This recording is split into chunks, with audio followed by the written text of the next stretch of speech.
All right, let's get right into it. China's state news agency, Xinhua, just published a huge report making a pretty bold claim that the United States is waging a global cognitive war. They call it thought colonization. So, what we're going to do here is break down exactly what this report alleges, using its own logic and examples to see the case it's trying to make. Right out of the gate, the report hits you with this line. It's dramatic, for sure. The whole idea is that the biggest battles today aren't fought with guns and bombs, but inside our own heads, and that really sets the stage for everything that follows.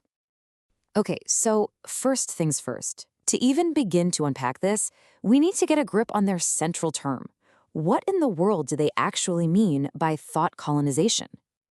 And here it is, the core definition straight from the source. It's not just about being influential.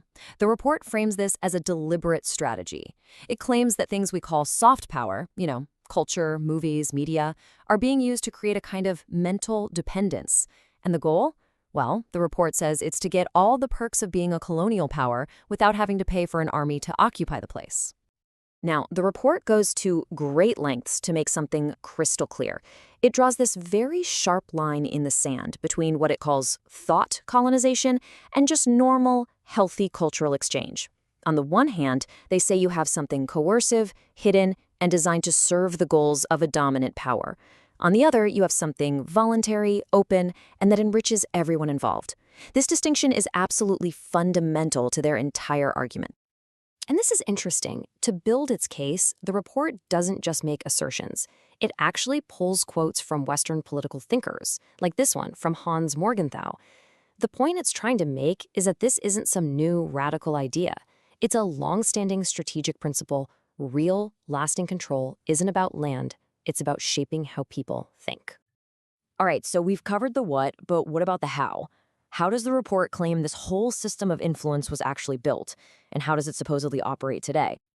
According to the report, this isn't something that just popped up overnight. They lay out this whole historical timeline stretching back literally for centuries. They trace its roots to ideas like manifest destiny, say it really got formalized during the Cold War, and now they claim it's escalated into this high-tech, AI-driven cognitive war. This long view is really important for them to argue that this is a systemic, deliberate practice. So the report breaks down the actual methods into 3 different layers. Let's start with the first one, which they call white communication. This is all the stuff that's out in the open.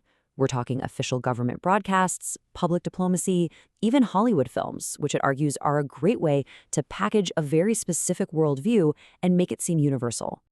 Okay, so that's the obvious stuff. But then we get to the next layer down, gray communication. And this is where things start getting a little, gray.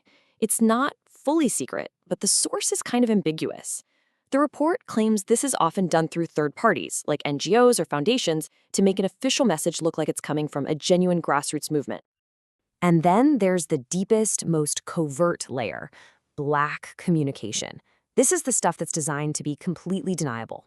We're talking about pure disinformation, covert online operations, things that are meant to be totally untraceable back to whoever started them. So you have these different layers, white, gray, black. But how do they all fit together?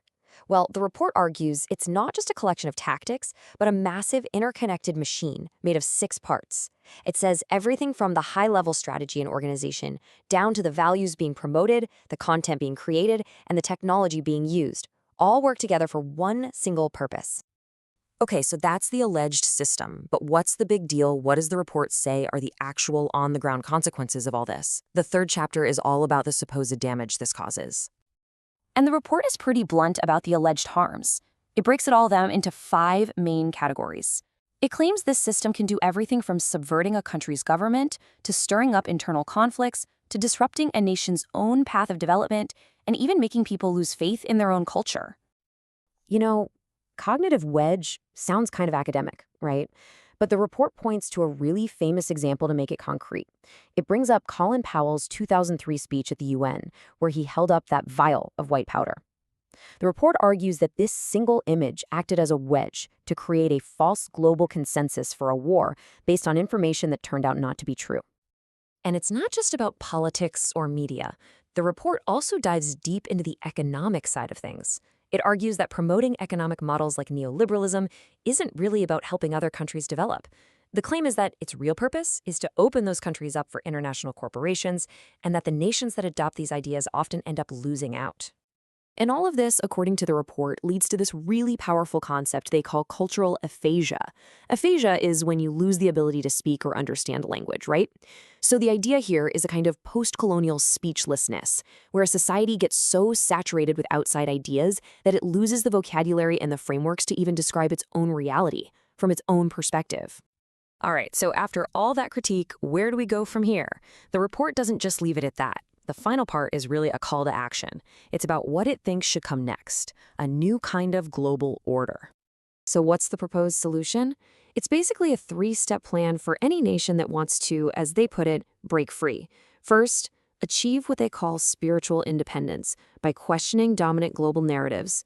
Second, rebuild confidence in your own national culture. And third, push for mutual learning between different civilizations instead of conflict.